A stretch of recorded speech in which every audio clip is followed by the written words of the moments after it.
Good evening. It's my pleasure to welcome you all back to the Graduate Studies Seminar and to welcome many new faces. As you've probably seen on your chairs, we have a seminar again next week, which is unusual. We normally have a week's break between our seminars, but the program is already available for you. And our full program for the semester, for any of you who had seen the program online earlier this week or previously, there is a slight change to the date of one of the talks. Marcello Verga will be speaking in late March rather than later this month. It is my pleasure also to welcome David Forgash this semester, who has joined us as Director of the Graduate Program and is the Director of Graduate Studies in the Italian Studies Department at NYU in New York. And it has been a pleasure working with him on developing this semester's seminar program. And it is my pleasure to welcome Meredith Ray this evening. Meredith Ray is Associate Professor of Italian at the University of Delaware with a joint appointment in the Department of Women and Gender Studies. She received her PhD from the University of Chicago, and her research interests include gender and early modern scientific culture, epistolary writing, convent culture, women's writing in the Seicento, and contemporary fictions of Renaissance Italy. She is the author of Writing Gender in Women's Letter Collections of the Italian Renaissance, published in 2009, which was awarded an American Association of Italian Studies Best Book Prize, and the co-editor of Arcangela Tarabotti's Lettere Familiari e di Complimento, and its English translation for the Other Voice series, Arcangela Tarabotti, Letters Familiar and Formal, published in 2012. Meredith serves on the Executive Committee of the Society for the Study of Early Modern Women, the editorial board of the University of Chicago Italian Women Writers Project, and as Italian Literature Track Director for the 16th Century Study Society and Conference. She has been the recipient of fellowships from the National Endowment for the Humanities, the Fulbright Foundation, the American Association of University Women, the Renaissance Society of America, and the Penn Humanities Forum. During the previous academic year, 2013-2014, she was a research fellow at the University of Pennsylvania's Alice Paul Center. Currently, she's completing a book manuscript entitled Chemical Weddings, Women, Scientific Culture, and Literary Discourse in Early Modern Italy. I hope it's okay to share that with our public this evening, which examines women's scientific culture and literary discourse in early modern Italy. Her talk this evening is drawn from that manuscript and is an anteprima for you on the alchemical experiments of Caterina Sforza, progenitrix of the Medici Grand Ducal dynasty. Thank you. Please welcome Meredith Ray.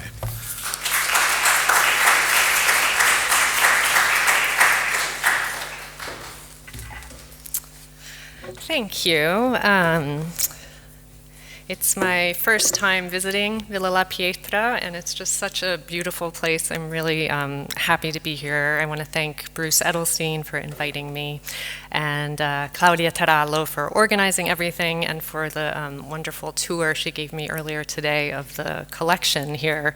I saw some beautiful pharmacy jars, among other things, that could have come straight out of Caterina Sforza's own collection, so that was really wonderful. As Bruce just mentioned, I've completed a book. It's actually coming out in March. It changed titles along the way. So the new title is Daughters of Alchemy, Women and Scientific Culture in Early Modern Italy.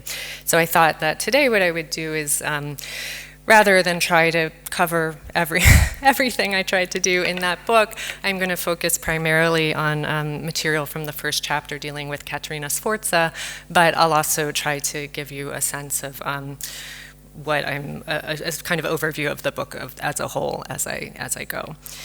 In a manuscript entitled Esperimenti, or Experiments, Caterina Sforza, regent of Forlì and Imola in Italy's Romagna region and progenitrix of the Medici Grand Ducal dynasty, recorded over 400 alchemical, medicinal, and cosmetic recipes compiled over the course of her life.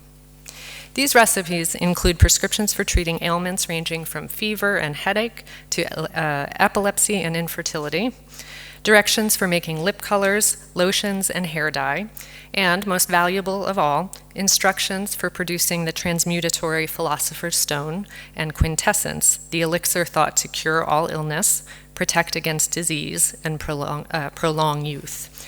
And I'm not going to read this, but I'm going to just give you an example that you can look at as I speak to give you an idea of what these recipes look like. Privileging direct experience, observation, and application over study or theoretical explanation, Caterina Sforza's experimenti reflects the empirical and heterogeneous character of early modern science. Like the printed books of secrets that would explode in popularity in the early 16th century, her manuscript collapses boundaries between alchemy and medicine, practical and esoteric, home and court. Multifaceted recipes like those collected by Caterina abounded in early modern scientific culture, circulating in manuscript and print among men and women by word of mouth and through epistolary, commercial, and courtly networks. Caterina Sforza had a keen interest in scientific experiment, although one that has gone largely unstudied, as demonstrated not only by her experimenti, but also by her personal and diplomatic correspondence. This interest was wide-ranging and incorporated the pursuit of both instrumental and arcane knowledge. Caterina's activity as a collector and practitioner of secrets not only situates her as the nexus of an interest in alchemy and experiment that stretched from the Sforza court in Milan to that of the Medici in Florence, but it positions her more generally within the wider panorama of women's involvement in early modern scientific culture. In my discussion today, I'd like to talk for a moment about this broader picture before turning to focus more specifically on Caterina Sforza's own experimental activity. While canonical figures such as Galileo loom large, of course, in most narratives of early modern science, scholarship continues to show us that scientific culture encompassed the participation of people from diverse social and cultural contexts, and that it was woven from an evolving plurality of ideas in which the old science continued to coexist alongside the new. We might think, for example, of Galileo's own interest in astrology. Less visible in historical accounts than Galileo, perhaps, but no less essential to the processes of cultural and epistemological change, women contributed in crucial ways to the production of knowledge on the cusp of the scientific revolution. Many, like Caterina Sforza, were deeply invested in empirical culture through their experiments in medicine and practical alchemy, conducted at home, at court, and in conjunction with other practitioners, male and female. Others, such as the Venetian writers Moderata Fonte and Lucrezia Marinella, displayed their knowledge of natural philosophy in their literary production. Fonte in the second part of her proto-feminist treatise, Il merito delle donne, and Marinella in several of her works, La nobiltà e eccellenza delle donne, includes a catalog of women who were learned in the sciences, and in Arcadia Felice e L'Enrico, science just becomes part of the narrative. Women could be found in the thick of public debate over astronomy and meteorology, as in the case of the Paduan apothecary, Camilla Erculiani, author of a work, her frontispiece is over here on your left. She was the author of a work exploring the causes of the biblical flood, Lettere di filosofia naturale, that was actually published in Krakow, which is an interesting story in itself. Or that of the poet Margherita Sarocchi, who defended Galileo's discovery of Jupiter's satellites to scientific communities throughout Italy. And on your right is one of her letters to Galileo. There are 7 of them in the Biblioteca Nazionale here in Florence. In my study of women and scientific culture in early modern Italy, I have sought to examine women's hands-on practice of science, as well as the reflection of that practice in literary discourse. I argue that women were crucial actors on the scientific stage, and that the forms their activity took helped to shape new directions in natural inquiry. This activity is especially visible in areas such as domestic medicine and practical alchemy, but it is also evident in women's more formal study of natural philosophy and in their participation in communities of intellectual exchange, from domestic salons to academies. There were, of course, precedents for such activity by women. One of the most important gynecological works of the Middle Ages, known as the Trocula, was attributed to a female physician and addressed treatments for women's ailments, as well as recipes for women's cosmetics. Later editions of the Trocula would highlight its presumed female authorship as evidence of a particular empirical authenticity derived from experience rather than study.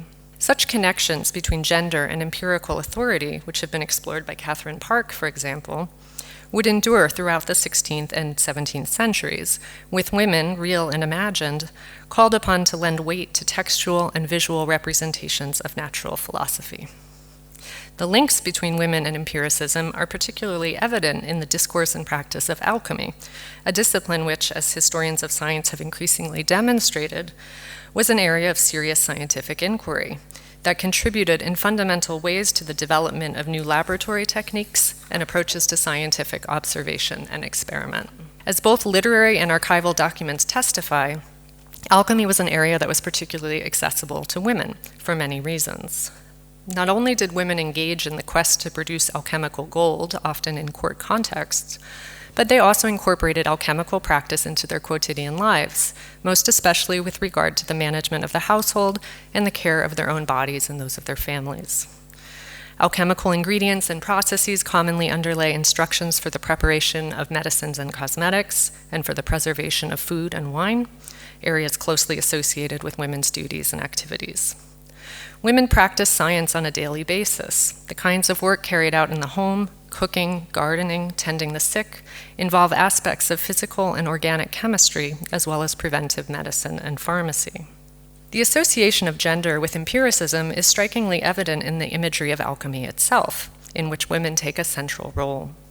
In addition to establishing female origins through figures such as Maria the Prophetess, inventor of the bain-marie, or water bath, which is still used in kitchens today, alchemical experiment is often depicted as women's work, for example, cooking or washing, and as a gestational process that takes place in a womb-like alchemical vessel. The emblems in Michael Meyer's Atalanta Fugens, published in 1617, which contain detailed explanations of alchemical images, draw on a long tradition of such associations. A particularly evocative example is emblem 22, which is, this one right here, which depicts a woman tending a fire with a bellows, a bowl of fish a bowl containing a pair of fish at her feet, right there. The motto reads, when you have obtained the white lead, then do women's work, that is to say, cook. The allegorical meanings of the emblem are complex and multivalent, but two major themes are evident. First, the alchemical operations performed on the philosophical subject are akin to those performed in the kitchen. It must be softened and distilled through heat, just as the fish is cooked over the fire by the woman. Second, the two fish represent the spirit and the soul, or alternatively, mercury and sulfur, which must be joined as one in a philosophical union or chemical wedding of male and female elements. Emblem 3, this one, depicts a woman washing sheets and draws a similar parallel between alchemy and women's work. Again, the motto urges the alchemist to observe the woman's example. It reads, go to the woman who washes the sheets and do as she does. The accompanying epigram under here explains that the alchemist should observe the world around him, taking from the mundane inspiration for the secret. And it reads, let not he who loves scrutinizing secret dogmas neglect to take as an example everything that can help him. Don't you see how a woman is accustomed to cleaning dirty laundry by pouring hot water over it? Follow her example so that you will not fail in your art. Transmutation, the ultimate goal of alchemy, is often depicted as occurring within the female womb. Emblem 2, for instance, illustrates Earth as a pregnant woman carrying in her belly the philosophical child. The motto reads, its nurse is the earth. Such metaphorical language and symbolic imagery have been the subject of a wide range of interpretations. Scholars such as Lawrence Principe have tried to reground such gendered and erotic language and imagery in historical context, noting that it reflects the use of analogy to explain the unknown by means of the known, with the male-female binary providing an instantly accessible vehicle for labeling or classifying anything that falls into two subcategories. Others focus on the complex and intersexual nature of such instances. Kathleen P. Long, for example, sees them as evidence of a blurring of boundaries between masculine and feminine realms, a true chemical wedding that encompasses and values the female as well as the male in the resulting hermaphroditic product. Such a reading may serve as a way into women's participation in scientific activity more generally. I do not read women's involvement in alchemy, medicine, and other areas as existing in isolation from that of men. Rather, I take into account the circles of intellectual exchange and collaboration among women and men to consider how ideas circulated, traveled, and developed in practice and on the printed page. And I should point out that I'm interested here in practical alchemy, so I'm not looking at its spiritual and magical facets, which is, of course, a whole other area to consider. While knowledge about alchemy and other secrets of nature proliferated in an array of early modern contexts, including universities, convents, and the domestic sphere, it wielded particular value at Renaissance courts, such as that of Caterina Sforza. In these spaces, it functioned as a form of currency, a tool through which to establish social and intellectual position, and a means to cement networks of communication with like-minded collectors across boundaries of gender as well as geography.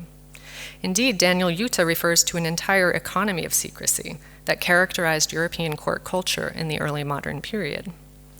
Motivated by the same spirit of competition that galvanized courtiers in other areas, courts were important sites for introducing new ideas and technologies, and princes patronized scientists and alchemists who supplied novel and valuable information that could benefit or enhance their political power.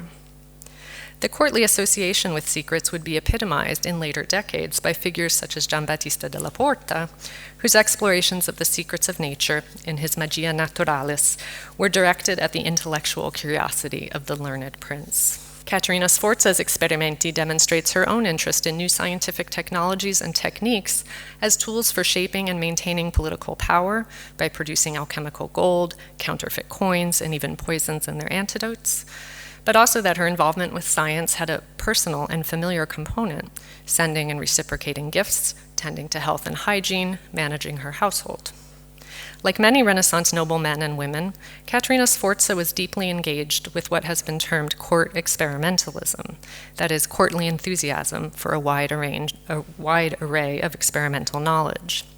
Her example amply reflects the complex contours of knowledge and practice in early modern scientific culture, where diverse areas of inquiry were deeply intertwined, the practical coexisted with the arcane, and empirical culture paved the way for new approaches to scientific experiment.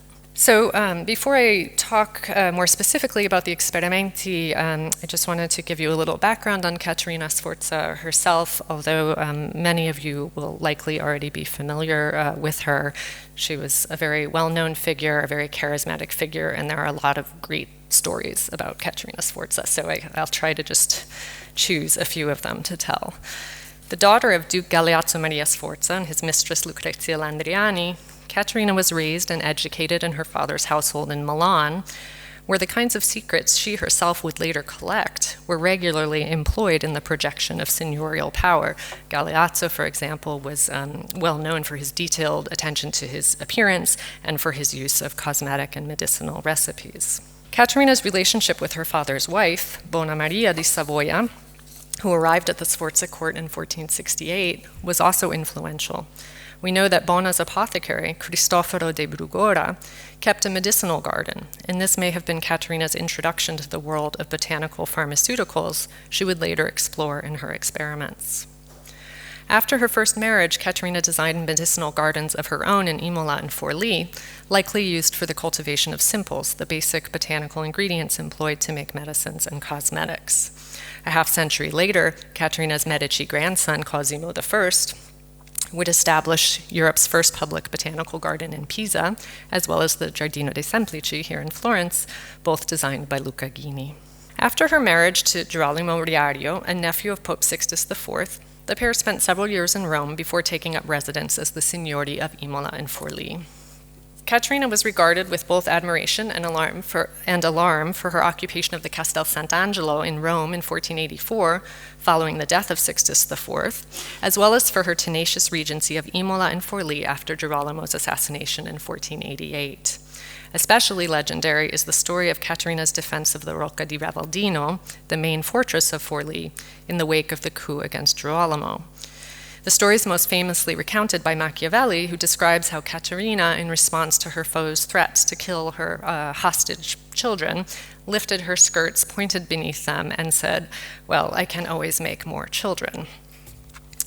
While Machiavelli's account of the incident is rather more theatrical than the description offered by other chroniclers, it nonetheless cemented her enduring public image as a Renaissance virago who had defiantly preferred losing her children to losing her state. In the early years of their tenure as Signori of Imola and Forlì, Caterina and Girolamo funded a variety of public works and commissioned architectural and artistic projects in an effort to establish their court. In both towns, Caterina oversaw projects for new gardens and park spaces. Designs for the Rocca di Ravaldino include a walled area situated between her personal apartments and the fortress, where she likely grew the vegetables, flowers, and medicinal herbs used in her recipes. So probably somewhere up here towards the top right is where the garden would have been.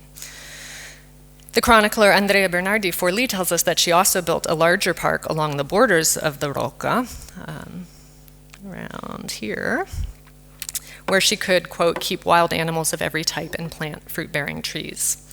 In addition to satisfying Caterina's passion for hunting, these spaces would have provided additional materials for her experiments, which sometimes included fruits and meats.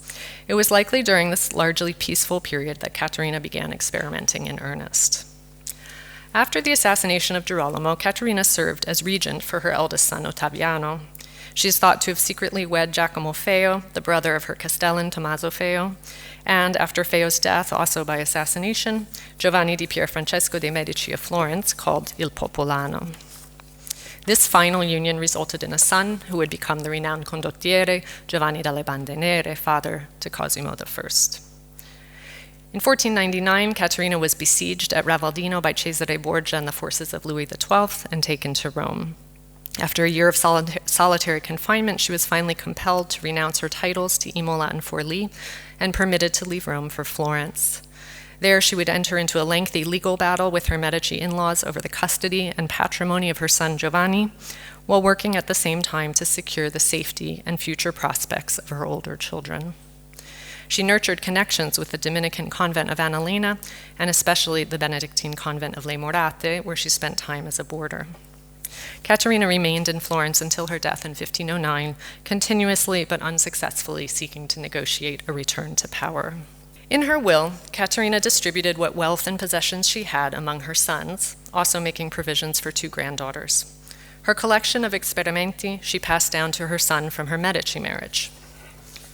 Only one copy of the experimenti is extant, a transcription made for Giovanni dalle Bande Nere by Luca Antonio Cupano, who was a colonel who served under him. And the manuscript is now held in a private archive, so it's not easy to find. But I was able to track it down and study it in the course of my research, and fortunately able to take a few photos as well.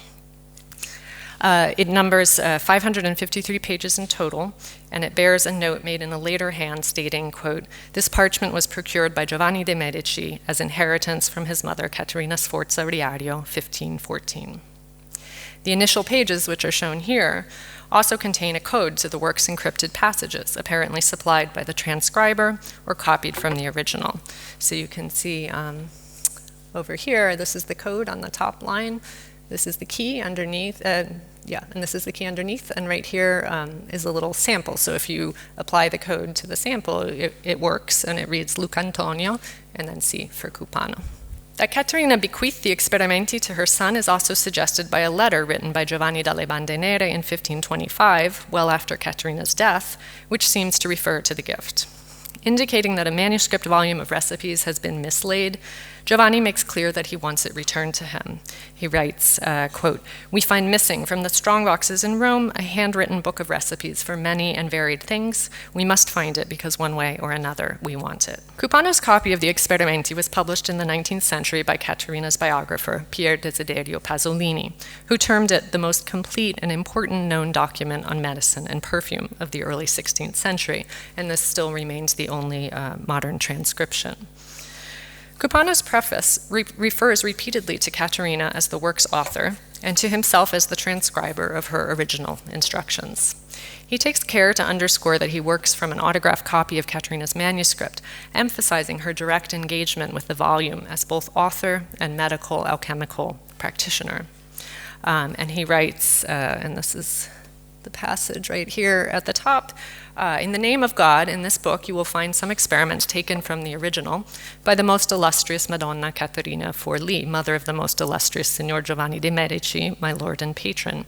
And since the original was written in said Madonna's own hand, I will not mind the fatigue I undergo in copying them. Pasolini devotes some attention to the question of transcription in his edition of the Experimenti, noting that the kinds of errors that appear in the manuscript demonstrate that it was copied from a written source rather than from dictation. Because the original manuscript is not extant, we cannot compare Cupano's copy to Caterina's own. We must rely instead on Cupano's testimony as to the work's authorship in his preface, and at several points in the body of the text, where Caterina's ownership and mastery of these recipes is reiterated. For example, in a reminder to the reader that a recipe for calcinated talc must be carefully followed, quote, just as Madame Forlì used to do it. The letters Caterina exchanged with her apothecary and with other collectors of secrets, however, offer further evidence of her authorship of the manuscript, establishing that she was an active and widely known collector of such recipes. As I have noted, Caterina's compilation reflects the interest in experimental methodology that was characteristic of scientific engagement in 15th and 16th century Italy. Cupano's foreword underscores that these are recipes Caterina personally tried and tested. Therefore, quote, one must assume all the recipes to be effective, for they have been proven so by this great lady, end quote. Their efficacy is practical, not theoretical, and the recipes do not seek to show why they work, only to show that they do work. Accordingly, the Experimenti is plain in style and largely devoid of narrative framework or flourish, with an authorial voice making only rare appearances, for example, to direct a reader's attention to an especially valuable prescription. The instructions are often general in nature, with measurements frequently left unspecified, assuming some prior knowledge or expertise on the part of the user. The extensive markings in the Cupano transcription, notes in the margins, asterisks, sometimes illustrated index fingers that direct the reader to particularly important points, suggest that this was a well-used text, not a presentation copy or a work meant only for display. So you can see here that all parts of the page are used. Someone has gone and written some extra notes along the side. The recipes in the Experimenti are presented primarily as tools for navigating everyday life and problems, whether relating to basic preventive medicine or cures for more serious ailments, attending to personal appearance, or making the domestic environment more healthful and pleasant through the production of perfumes and pomanders. Some of the more overtly alchemical recipes, however, likely derive from Caterina's political concerns as the regent of a territory in constant need of financial backing. For example, recipes for coloring or adding weight to metal so that it appears to be gold. Always helpful. Occasional asides inserted into the recipes further underscore the collection's practical function. One such note follows a recipe for water of talc. It explains that extra pages have been bound into the manuscript so that anyone who discovers additional uses for this or other mixtures can record them for the benefit of future readers. Indeed, the note elaborates it would be, quote, a mortal sin to keep such treasure hidden. In addition to reflecting the collaborative nature of alchemical experiment and authorship, the tension revealed here between the secrecy and obscurity traditionally associated with alchemy and the practical imperative to disclose and share information, especially but not only when it relates to health, is also characteristic of early modern scientific culture. The conflict that arises from maintaining the privileged nature of the recipes, even as they are revealed to the reader, requires a constant negotiation, one that becomes still more fraught once the kinds of secrets collected by Caterina in manuscript form find a wider diffusion through the published books of secrets that proliferated later in the century. If secrets, as Carmalocri points out, draw boundaries between those who know and those who do not, such boundaries and their resulting implications for the distribution of power are deeply complicated by print. Indeed, by 1585, Tommaso Garzoni could refer to the collection of secrets as a profession in itself, identifying separate categories of secrets ranging from common to unique, as well as more than a dozen professori di segreti. Among these professori di segreti were Girolamo Ruscelli, the author behind the wildly popular Segreti di Alessio Piemontese, This is the frontispiece on the right of the Segreti di Alessio Piemontesi, which had more than 100 early modern editions, including translations into Spanish, French, and English. And Isabella Cortese, whose volume of secrets is addressed to a courtly audience of noblewomen, similar to Caterina Sforza herself. And you can see in the subtitle up here that she says that these are secrets for ogni gran signora. Unlike a much earlier bestseller with which these works shared a title, the pseudo-Aristotelian Segretum Secretorum, which claimed that the secrets of nature could be known only to the worthy by means of revelation, this new breed of secrets, which Caterina's Experimenti prefigures, extolled the value of long experience and experiment, and was intended for a general rather than a scholarly audience. Further contributing to the paradox of secrecy in Caterina's manuscript is a handful of recipes that are offered either partially or wholly in Latin rather than Italian. These recipes are for the most part related to the transmutation of metals, the Latin intended to signal their particular gravity and importance. In some instances, the Latin may indicate a recipe's provenance from another authoritative source, and in fact, Latin sources were frequently mined and sometimes completely repackaged in vernacular form. Several alchemical recipes, particularly those that describe experimental techniques rather than ingredients or uses, are partially presented in code, the key to which is provided in the manuscript, as I showed you in the earlier slide. Again, reflecting the tension between secrecy and divulgence, the primary function of the code is not to conceal, but rather to mark a recipe as notably unique, demanding, or valuable. The majority of Caterina's recipes are primarily medicinal in nature. The others are divided among alchemy and cosmetics. However, it is difficult to draw real distinctions between these types of recipes, as cosmetic and medical prescriptions rely heavily on alchemical ingredients and processes, blurring the boundaries between areas of knowledge and production. A number of distilled waters, unguents, and elixirs, for example, are produced through alchemical procedures such as multiplication, which is a kind of progressive distillation whereby at each successive stage the substance would gather more and more power. A recipe for an elixir capable of conferring perpetual health and youth, so powerful it can even raise the dead, must be distilled for 2 days in a tightly sealed glass alembic until the water changes color from clear to white, signaling its powerful transformation. And alchemical vessels were generally transparent so that the alchemist could see those transformations happen. Other more straightforward medicinal remedies include one for an opium-based surgical anesthetic that places the patient in a drug-induced sleep. Skin conditions receive much attention, and prescriptions for dealing with fever and plague abound. As befitting a ruler in a Renaissance court, Caterina also records recipes for poisons and their antidotes, including one attributed to Pope Paul II. Like most medicinal preparations of the time, Caterina's recipes rely extensively on familiar herbs, spices, and foodstuffs, but also on more exotic elements thought to contain magical and curative properties, such as minerals, precious gems, and metals. In this respect, they are evocative of Marsilio Ficino's instructions for good health in his widely disseminated 3 books on life, which extols the benefits of ingredients ranging from cheese, almonds, and apples to infusions of gold and silver leaf.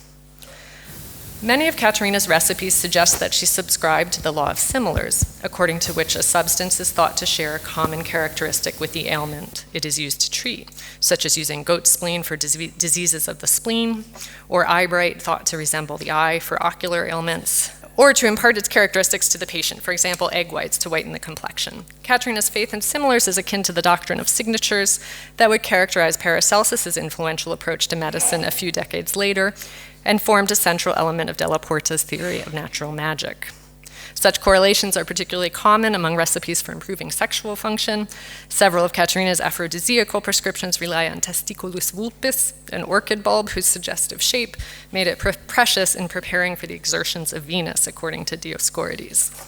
Astrology, a central component of early modern science, also plays a role in some recipes, with the time of day or year adding potency to the results. Caterina's correspondence indicates that she depended on her apothecary, Lodovico Albertini, based in Forlì, to supply her with the material she needed for her recipes. When Caterina died in 1509, she owed Albertini nearly 600 florins. Caterina's third husband, Giovanni de' Medici, also died owing Albertini money, suggesting that he probably participated in his wife's experiments as well. In a letter written by Albertini to Francesco Fortunati, Caterina's administrator and confessor, shortly after her death and suggesting their closeness during her life, the apothecary writes that he couldn't bring himself to speak of the debt when he visited Caterina during her final illness. And I won't read the letter, but you can take a look at it. Caterina's correspondence with Elena Bini, the abbess of the Florentine convent of Le Morate, where Caterina sometimes resided, indicates that she also received gifts of flowers and fruits from the nuns, which she may have employed in her experiments. She reciprocated their generosity with gifts of her own, generally donations of money or grain. In a letter sent from Forlì, Caterina expresses gratitude for Elena's correspondence and for the prayers offered by the nuns on her behalf. She also mentions a gift of pomegranate and other fruits from the convent's garden, noting that these were, quote, most welcome for many reasons. Caterina's clarification is significant since pomegranates served a variety of medicinal purposes in the early modern period, including as a vermifuge, and were also used to make costly red dye. It is plausible that Caterina used some of these gifts from the convent of Le Morate, which in addition to maintaining an orchard and garden, would soon establish a commercial pharmacy, in her own medicinal and cosmetic recipes. Indeed, we might speculate that Caterina benefited from the pharmaceutical knowledge of the Morate nuns, who were well versed, whether through formal learning or direct experience, in illness and the ingredients to treat it. As Sharon Strocchia has shown, female convents turned increasingly to the business of pharmacy in the 16th century, in an effort to combine the spiritual imperative to aid the sick with the need for revenue. By the mid-16th century, Florence was home to 6 convent-run pharmacies. Such establishments functioned, in many respects, as an organized extension of the kinds of scientific and medical knowledge women like Caterina Sforza had long collected. Although it is not clear whether the purview of the apothecary nuns at Le Morate extended to cosmetics, Caterina's own certainly did. And her experimenti include a number of beauty waters, skin lotions, hair dyes, and face and lip colors, products that were used by both sexes and played an important role in the construction of seigneurial image. Like her medicinal remedies, Caterina's cosmetic recipes make use of herbs and plants distilled in alchemical vessels, in addition to minerals, precious stones, and metals. In keeping with Renaissance ideals of feminine beauty, pale skin, blonde or reddish hair, small breasts, many recipes focus on smoothing and lightening the complexion or removing freckles, bleaching dark hair, and reshaping the female form. Caterina herself was widely cited by her contemporaries as an exemplar of female beauty. Although few certain likenesses of Caterina survive, a portrait by Lorenzo di Credi is thought to depict her. The painting, which probably many of you know this painting, it presents a slender, composed woman with reddish blonde hair and pale skin. There's a fortress in the background that evokes the Rocca di Ravaldino, and the little pot of jasmine in the sitter's hand may signal Caterina's skilled use of botanicals in her experiments. Just as the surviving inventories of Caterina's luxurious wardrobe and jewelry suggest her concern to dress the part of power, indeed she once refused to travel because her jewels were in pawn, so do her cosmetic recipes attest to a corresponding interest in achieving and maintaining the ideal of feminine beauty and aristocratic status. Caterina was an active participant in all aspects of her own self-fashioning. Her pursuit of cosmetic, medicinal, and alchemical secrets added an important facet to the authority of her public image, that of prince practitioner. In addition to medical and cosmetic recipes that clearly draw on elements of alchemical practice, the experimenti, as I mentioned, also include a number of recipes that are wholly alchemical in nature: instructions for coloring metals, dissolving precious stones, calcifying mercury, and preparing tinctures of gold. Alchemy had a visible presence in courts across early modern Europe. The Habsburg Emperor Rudolf II was intrigued by it and invited alchemists to the imperial court in Prague, while Italian alchemists were welcomed at the court of Philip II in Spain. Caterina herself shared alchemical secrets with Maximilian I, the husband of her sister Bianca Maria Sforza and Holy Roman Emperor from 1508. The instrumental aspects of alchemy were particularly attractive to princes. In the 15th century, the Medici held a monopoly on the sale of papal alum, used in glassmaking, tanning, and the textile industry, while the production of saltpeter, used in gunpowder, and which appears with regularity as an ingredient in Caterina's experimenti, was, for obvious reasons, of great interest to early modern rulers. But saltpeter had other uses too, for example, in producing counterfeit currency. A recipe to add greater weight to a scudo or golden ducat, attributed in Caterina's experimenti to Cosimo the Elder, calls for saltpeter distilled in water with limatura di Saturno, or lead, then calcinated and distilled again in an alembic. To add heft to the coin, it must merely be dipped repeatedly in the mixture. With a note of self-consciousness, this recipe is specified as one that allows the user to commit the fraud senza carico di coscienza, or without pangs of conscience. The distinction suggests an awareness of the moral or ethical implications of such an action, if not the penalties that were associated with monetary fraud. Other of Caterina's alchemical recipes claim to add a reddish tint to any metal, giving it the appearance of 24-karat gold, or to make newly minted silver coins appear to be older and more valuable than they are. Caterina's alchemical recipes thus reflect a distinctly pragmatic mentality. These prescriptions waste no time on the discussion of the philosopher's stone or on any allegorical significance that might be associated with alchemy, focusing instead on the production of materials that have the potential for concrete use and tangible political or financial return.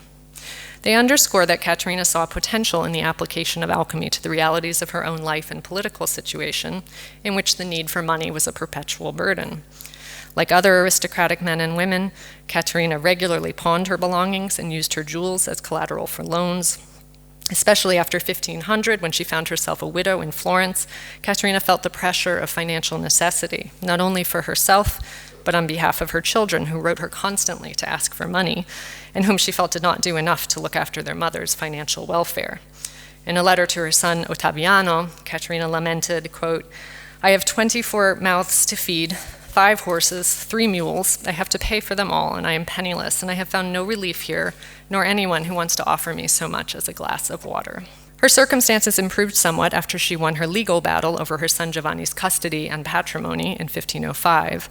Nonetheless, when she died in 1509, Caterina retained only a fraction of the wealth she had once possessed. Caterina's interest in alchemy and in secrets in general is attested to not just by her experimenti, but by the archival record, which confirms that she actively sought, as well as supplied, the ingredients and information necessary to undertake these activities.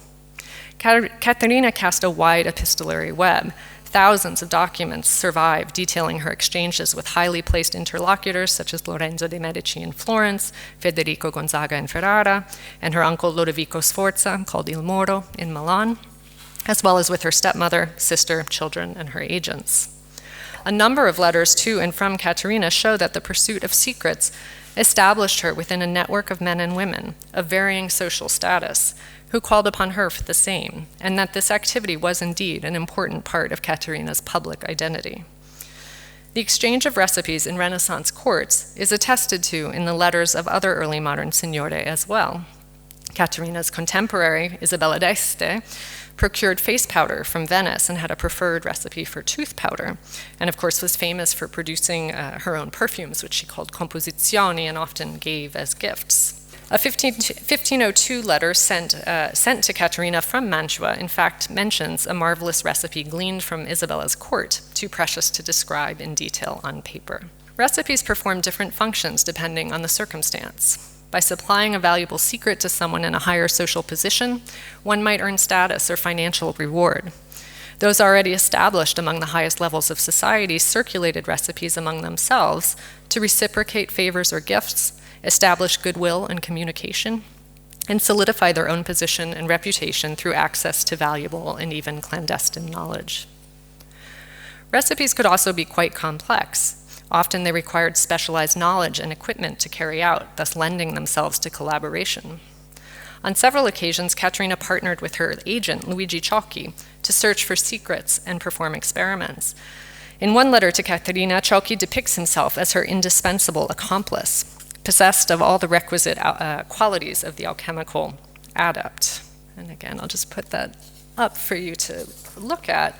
But the main attributes that Ciocchi praises in himself in this letter courage, faith, and discretion are among those traditionally prescribed for the alchemist. The Segreti di Isabella Cortese, which I showed the frontispiece of earlier, stresses these very attributes when describing the ideal alchemical assistant. He should be, according to Cortese, quote, a servant who is faithful, discreet, and courageous in spirit. More important, Ciocchi has access to a well-stocked alchemical laboratory. Caterina's other correspondents likewise provide her with a variety of cosmetic and medicinal remedies. A certain Anna Ebrea, or Anna the Jewess, of Rome, sends at Caterina's request a black unguent for the complexion, capable of removing age spots and softening the skin, just the kind of cosmetic recipe that appears with great frequency in Caterina's own Experimenti. Anna gives detailed instructions on how the cream is to be applied, along with a price list for her various products, suggesting that she was practiced in selling cosmetics to noble women like Caterina. Caterina's contacts also supplied her with various medicinals. Frate Bernardino di Garibaldi sends her 3 small flasks of aqua celeste, a distilled liquid capable of curing a range of maladies, from headache and stomachache to liver disease and plague. Remedies for all these complaints are included in numerous variations in Caterina's Experimenti. Caterina did not just collect recipes, she also provided prescriptions to others. A letter from her daughter Bianca asks Caterina to prepare 2 flasks of pine water, commonly used to treat respiratory ailments, in exchange for a gift of fruit. Other, more oblique references to the exchange of recipes between Caterina and her correspondents further testify to her standing as a provider of secrets. Even letters of strictly political content contain brief mentions of recipes and prescriptions. One such missive, which focuses primarily on the continued political maneuverings underway regarding Caterina's efforts to regain possession of Imola and Forlì, closes with Caterina assuring her unnamed interlocutor that she will give him the recipe he requests upon their next meeting.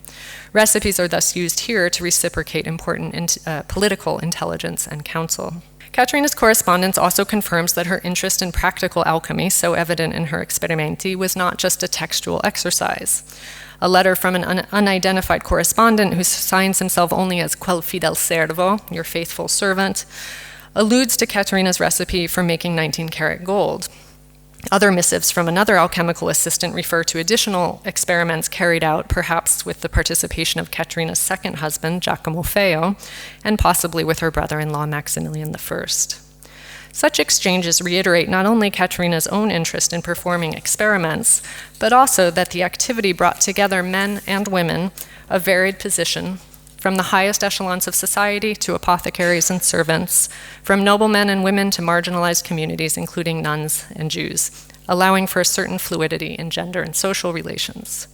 It is clear that we must expand and reformulate our understanding of early modern laboratory practices, and particularly the notion that this was an exclusively male domain. Both her Experimenti and her epistolary exchanges over the last decade of her life demonstrate that the pursuit of beauty, health, and power through alchemical means was an ongoing and central focus for Caterina, even in the midst of political and personal turmoil. Indeed, even as Caterina was preparing for siege by Cesare Borgia, a pivotal moment in her political life, she was thinking of her next alchemical experiment. A letter addressed to her confessor, sent just a few weeks before Borgia's conquest of Imola, asks him to send her a series of round glass balls made to particular specifications, along with other ingredients known for their medicinal and potentially poisonous properties as soon as possible. The glass balls were most likely transparent alchemical vessels, while the ingredients Caterina requested were capable of provoking violent vomiting, seizures, and even death. Pharmaceutical and alchemical methods were sometimes employed in political contexts, such as this one. In 1601, Vincenzo Gonzaga, Duke of Mantua, launched poison gas into enemy territory in a desperate and unsuccessful attempt to alter the course of a battle. Caterina's request to her confessor certainly raises the prospect that she was entertaining some creative solutions to her dire political situation and putting her knowledge of secrets to practical use. By restoring Caterina's activity as an alchemical practitioner and a collector of secrets to the broader picture of her historical importance, we can begin to see her in a more nuanced way, one that integrates her political significance with her involvement in scientific culture. Not only is the example of Caterina Sforza emblematic of early modern women's rich and varied participation in scientific culture, as collectors, practitioners, and disseminators, but it also reverberated in her Medici descendants. We have seen that she passed her collection of experimenti on to her son Giovanni, who prized it. Given the value Giovanni placed on the manuscript, coupled with the fact that its transcriber, the condottiere Cupano, passed into the service of Cosimo I after Giovanni's death and remained loyal to the Medici family until his own death in 1557, it is likely that Caterina's manuscript was handed down in turn to Giovanni's son, the first Medici Grand Duke, and perhaps even to Francesco I and Don Antonio de' Medici after him. Indirect evidence for the influence of Caterina's experiments may also be seen in the circulation of secrets attributed to her descendants. A manuscript compilation by the Florentine apothecary Stefano Rosselli carefully notes the origins of its most valuable alchemical medical secrets, singling out some as personal gifts from the Grand Dukes Cosimo and Francesco, and attributing others to Cosimo's daughter Isabella de' Medici. Where Caterina collected recipes for her own use and experimented with them on a small scale in her workshop in Forlì, Cosimo and Francesco poured their considerable resources into greatly expanded endeavors, creating large laboratory spaces with commercial potential. Cosimo the Fonderia in Palazzo Vecchio, Francesco the Casino adjacent to the Church of San Marco, a hub of technological activity that worked to produce glass, porcelain, and pyrotechnics, among other things. And many of you will probably know this painting as well by Strarano that depicts Francesco in the alchemical laboratory. He's on the right, and prominent in the middle of the painting is an alembic designed by Taddeo Alderotti.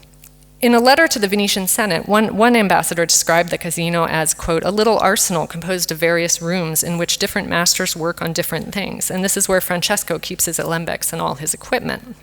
The letter goes on to recount that Francesco spends virtually all his time here. The extensive inventories made of the Casino di San Marco after the death of Don Antonio de' Medici, Francesco's son with Bianca Capello, show that he possessed a number of books of secrets and alchemical works, as well as materials for experiments. Similar to his great-grandmother, Don Antonio detailed his experiments in 2 dense volumes, the Segreti Sperimentati and the Apparato della Fonderia. If Caterina's experimenti were indeed preserved, amended, and utilized by her Medici progeny, she can be situated as an influential founding figure, a kind of alchemical mother, at the origins of a well-documented and enduring Medici interest in scientific investigation. Caterina's example, finally, and I'll conclude with this last thought, is also important in contextualizing a broader wave of secrets literature that flourished throughout the 16th century, which in addition to true libri di segreti, extended to many other genres. Alessandro Piccolomini's comportment dialogue, La Raffaella, for example, includes extended recipes for women's cosmetics, while Ortensio Lando's epistolary anthology, Lettere di molte valorose donne, contains remedies for infertility and recipes for producing alchemical gold. Often dedicated to women or filled with prescriptions pertaining to women's health and beauty, secrets literature made a concerted effort to reach and to reflect a specifically female audience. By the mid-16th century, such efforts to include women in the scientific conversation extended well beyond books of secrets and practical alchemy. In the 1550s, Piccolomini would lobby to make scientific texts more accessible to a female audience through systematic vernacularization.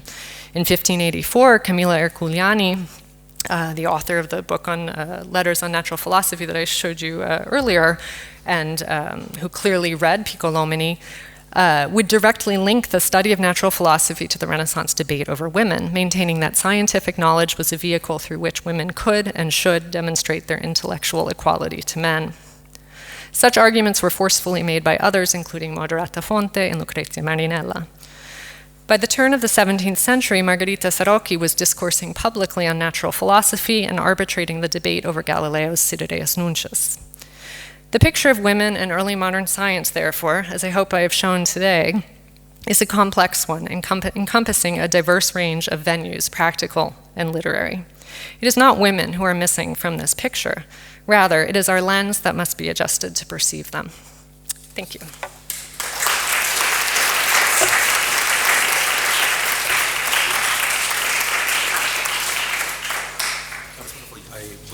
questions from Of the course, audience? yes. So if I could ask the members of the audience, since we're being filmed, if you could raise your hands and wait for the microphone to be brought to you before asking any questions.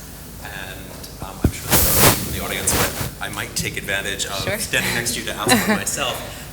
You've answered so many of them for me about Caterina's possible relationship to the Medici, but thinking about her arriving in Florence in exile from Forlì and Imola in 1500 is such a provocative idea because, of course, somebody else arrives in Florence just after that who's deeply committed to empirical experiment, and that's Leonardo da Vinci. And I was wondering if there are known connections between them or interactions between them in that moment, both Sforza exiles in a sense. Yeah, that's a fascinating idea, and it's not unlikely because da Vinci was at the Sforza court, of course, so after she had left the Sforza court, but it's completely possible that they would have known each other and had occasion to interact, but I haven't found anything specific to document that, but it certainly doesn't mean it's not there.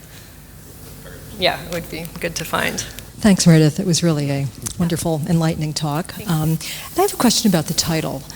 Is Experimenti a title you think she gave to this collection? Is it something that maybe Couponi did or Giovanni himself? And I guess I'm also curious as to the relationship between the title of Experimenti and that of Segreti, because it really does seem, very different in terms of accentuating process as opposed to revealing something already known. I don't know if there's any significance to that or not, but it just struck me as interesting. I think that it's a good question. I think that the terminology is, it's important and it's interesting, but it's also much less distinct than it seems to us, because to take the first part of your question, I don't think I don't know. I don't think that was her own title, probably, because I don't think that she prepared that manuscript in any kind of formal way, other than to be just used by herself and people that she knew, and maybe to use on occasion when she wanted to make an exchange of information. But just the term itself, experimenti, was so common, and it's really the idea of a secret. I mean, they almost don't even have any actual sense of secrecy. That's what's so interesting about them. So it's this kind of rhetorical, this rhetoric of secrecy, but it's something that everybody knows and shares and publishes and talks about. So nothing is actually, and you're revealing it at the same time that you're calling it secret. And there's all, even Caterina herself, or Cupano in his transcription, goes through and assigns value to different recipes. So, this one is a good one. This one's a really, really valuable one. And that has to do not so much with how secret they are, but how effective they are. If they actually have been shown to work pretty, every time you do it, it works. That's the most valuable kind. So, in a way, those things are kind of all part and parcel of the same thing, because the secrets, the way she is using them, are experiments. It's the same thing. It's a laboratory practice in a way. Thank you very much. You've touched on so many topics. I'm going to challenge you to address one that you didn't in your talk. You've been focusing on her as a member of a growing move towards a scientific revolution. But what about superstition and witchcraft? Have you found any evidence of practices or beliefs that we have tended to exclude from the notion of science? I think that's a good question, and I think it's often the first question people have when they start looking at these books and thinking about things like alchemy. And I guess what I would say is no. It's really it's a very different thing. There's nothing like out there or crazy or even particularly dangerous about these things. They're really being commonly used and circulated, and they're a big part of court culture and constructions of courtly power and things like that. So I think that nobody. In some of the very early books of secrets, like a little bit earlier even than Caterina Sforza, there are like a couple manuscript collections. Sometimes you'll see things like prayers and kinds of incantations that go along with the recipe to make it more forceful, but even that is usually a kind of prayer. So I think it's really a different thing than witchcraft. Not to say that that's not also a huge area, but I think it's distinct.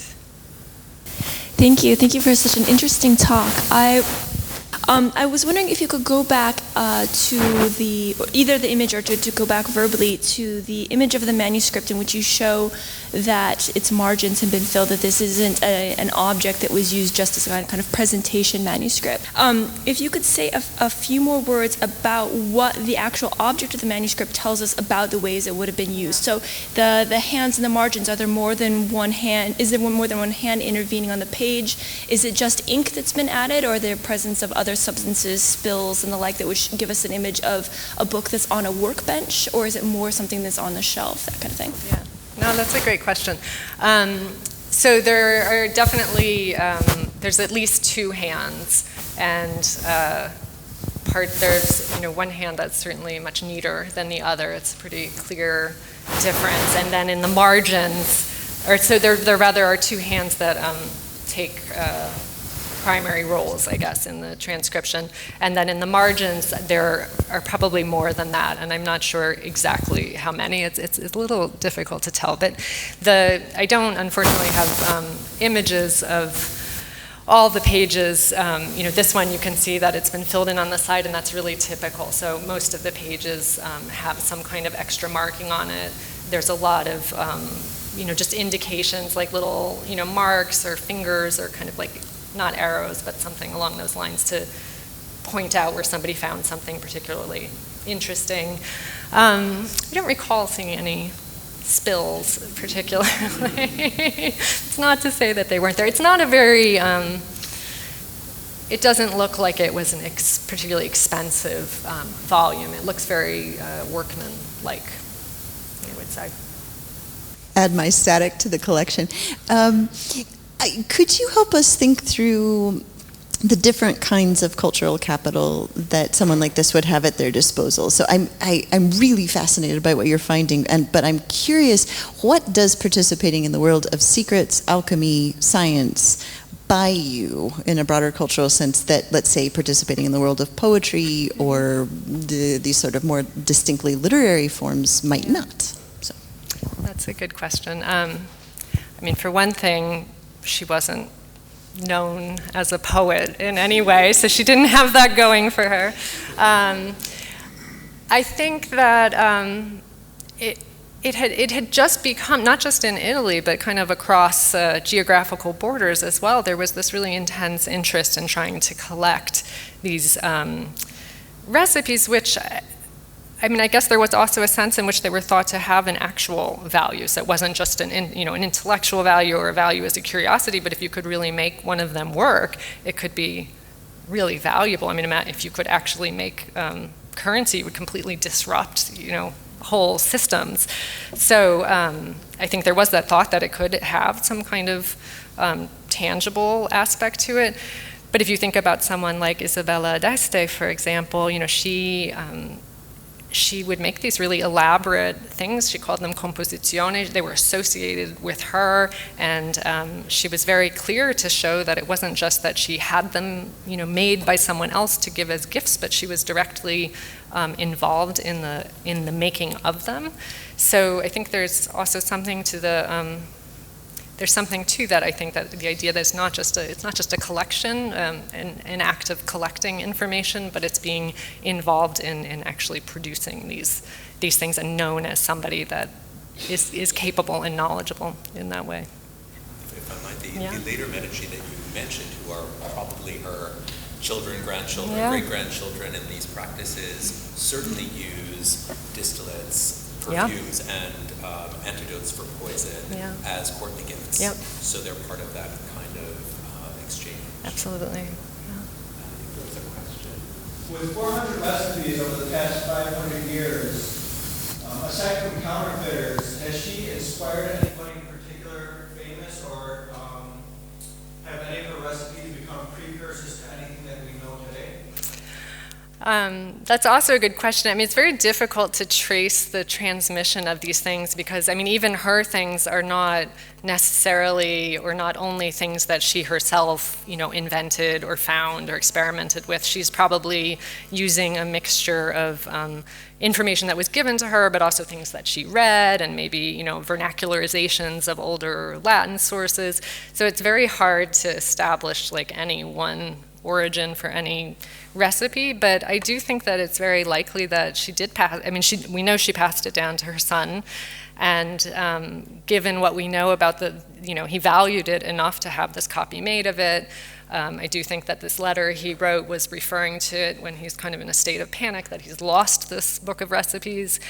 So given the value that he placed on it, I do think that it's likely that it at least was passed on until some point, and maybe then it disappears. I can't say that it was passed on in that exact form, but I think that legacy of interest that's the same kind of stuff that her Medici descendants were then engaging in. So I think in that way, yes.